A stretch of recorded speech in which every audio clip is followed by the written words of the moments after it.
The reason that I absolutely adore inks and keep on adding new inks to my collections is because of their versatility and just all of the different ways that you can use each ink. The Pigments of Imagination are a really unique formula, and I'm going to show you why in this video. They come in 24 colours, and they're named to capture the magic that's within them. There's, as I said, 24 colours. Here on the screen, I've got two different types of paper. Watercolor paper, it's the glittering prize paper, so you've got a little bit of the shimmer infusion that's in that paper. The inks don't have any glimmer in them. And this is the levitation paper, and it allows the inks to dry really in a unique way, and it always emphasizes any special properties that an ink has. It emphasizes them and enhances, even if it doesn't have special properties, it's just a normal old ink, still going to look ultra magical on that paper. And this little swatch book is something that I've created with some of my new stamps and each one of the inks. And I can't recommend swatching out a new art supply enough.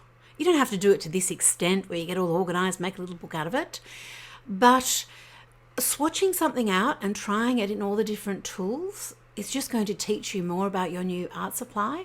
So here I've used dip pen, fountain pen, my inky brush, water brushes or mermaid markers, and sprayers, and adding water as well. I've also tested the water resistibility of each of the inks on there as well, because these are a waterproof ink. Now, but not all of them are completely waterproof, and it's just a limitation of some pigments. But let's just say they're all water resistant, and all that means is that they are layerable. So when you, of course, first put them down, I've loaded each of the different inks into the Inky Depths water brush, and I'm just applying all of the different colours on top of each other. I want puddles of colour, and then I can always lift out with a little bit of paper towel any areas that I want a little bit lighter. But I like to overstate things with inks first off, because as they dry, they will soften up, especially these inks. They've got a matte finish and it's almost a velvety finish, especially when you've got thicker application. It's absolutely beautiful to watch develop.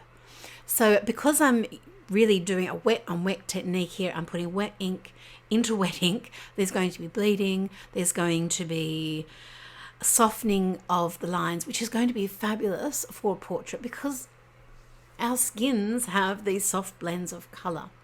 And I'm just letting the paint bleed out, blend out, so that I get a nice soft finish for me to work on top of. And because these are a layerable ink, you can keep adding more washes on a watercolor or a really water soluble ink, which has its own magic, and I love those as well. But every time you add something else on top of them, they wake up. My most water soluble, water loving ink is the ink in the mermaid markers. That stuff, you like a real mermaid, add water and off it goes, splishy splashing around, which is wonderful. And these are on the other end of the scale with the tattoo inks. So you can think of these as an extension of tattoo inks, but the way they dry is different. The tattoo ink, it certainly doesn't have a gloss finish, but it has almost a satin finish on some papers, just depending on the paper. And sometimes you can notice it, sometimes you can't, and that's part of its beauty. This doesn't. It's very, very matte finish. It's part to do with the formula that we've created for it, and it just makes every single ink has its own qualities. And as an artist, especially as a mixed media artist that loves to use all sorts of different things, just opens up another whole nest of possibilities for me to sit in there and ruffle my little feathers and get all cozy and have lots of fun. That's a weird analogy, I know, but that's that's where I went with it. I'm in my nest having a lovely time playing with inks, whatever. Anyway, so back to the art. I'm using all sorts of different colours, such as bunyip, which is a little Australian mythical creature. Well, it's not little, actually, it's a big one. Yowie I've used in there. I've used fawn and cherub and yeti, nymph. Selkie, I think, is in there. Maybe a little touch of pixie, or maybe that's coming up. Phoenix in the cheeks. There's Ondine is another colour in there. There's lots and lots of different... Leprechaun. I've tried to use a little bit of everything. Now, with these inks, like all of my creative juices, all of the inks, creative juice is sort of a blanket term for all of my different ink collections, they can be used in all sorts of different ways. Glass dip pen, and you can just dip that straight into the bottle. Just make sure your glass dip pen is clean and dry, because you don't really want to add other colours or water into your inks. You want to keep it nice and uncontaminated. If you wanted to be super pristine about it, you could always decant a little bit of the ink into something else and use it, but I'm fine with this, just dipping my dip pen in there and creating lovely, soft, what am I saying? Soft, lovely, scratchy lines. Actually, a good glass dip pen doesn't feel scratchy. It feels, because the glass does glide along. If your glass dip pen feels scratchy, you've probably broken the tip of it. Incredible type of pen to use. But equally, you can load these inks into fountain pens and use them like that. Or you can just dip your fountain pen into them as well and use them like a dip pen. You could even use a stick. Whatever floats your boat and makes you feel creative is going to be wonderful.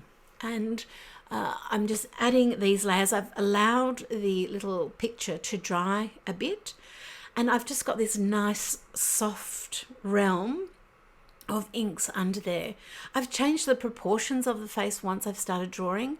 I often say, I don't know who's living in my pen until I start to draw. And that's when I discover who's going to fall out of it that day. Because until then, I don't know. And I feel like I'm sort of digging out. I'm like an archaeology. I'm digging out the person from the paper. Well, there's semi-rising up from the paint and there's semi coming down from the pen. I mean, they're all coming from me, but this is just, I'm trying to explain my feelings of where they come from, because I'm a little bit on autopilot and just letting things flow. Let's see who happens and let that happen and let them flow onto the page. But all of that to say, I've changed the proportions a little bit. So I've got a little bit of a darker patch of colour over her top lip, and I will sort that out momentarily, because I just changed the proportion. That would have been the shadow under the nose, but then I changed things up a little. But the important thing is that this next layer of ink isn't going to interact with the layer underneath it. And you could add other watercolours on top of this and other inks, and there's going to be very little movement. If you've got a really nice, juicy application of the inks underneath, there might be a shadow of movement in some of the colours, and you can test that in your swatching and see that for yourself, so that you know your art supplies exactly. And that can also change with the paper that you're using. So that's why swatching on different types of papers just can be so useful for you as an artist, as you dip into and start to use your new art supply, so that things feel like if you've got some sort of unusual thing happening, it feels like it's a magic happy thing that happens, rather than something that's unexpected and makes you feel like there's a mistake. I'm using a special pen here. This is the Brush with Fame. Depending on when you're seeing this, you might not have, this might not be quite released yet. It's coming. If it hasn't been released by the time you're watching this, it's on its way. But it's a wonderful little paint over pen that is coming on. And I've just used, I think that was leprechaun, little tiny bit of leprechaun there. Always with ink, if you put the ink down, it feels like it's a little bit dark, or the application's a little bit thick. Dab with a paper towel and just lift it off before you dab with a paintbrush, which might have a bit of dampness in it. That's what I do anyway. And here you can see the real magic of these inks as I layer them. I'm using some very, very light colours. This is Yeti, which is the lightest lilac purple that I've ever managed to create. Absolutely divine for painting faces because it's fantastic light application for a shadow colour. Absolutely gorgeous. And then I can also bring in some of the other darker purples such as Ondine, Sealy Court, which is a really beautiful mid purple, but I've also got all of these other muted muddied purples, which again, so helpful for portraits, because under our skin we have life, we have blood, so our veins, our red blood through the skin, we get these different purples and blues and different casts through the colour. So I always feel that it just adds a romantic touch of life to shadows, but that's just me. I also know that I can really layer in the colour and keep pushing because I'm working on very, very good paper. I only use my own paper because I completely trust it.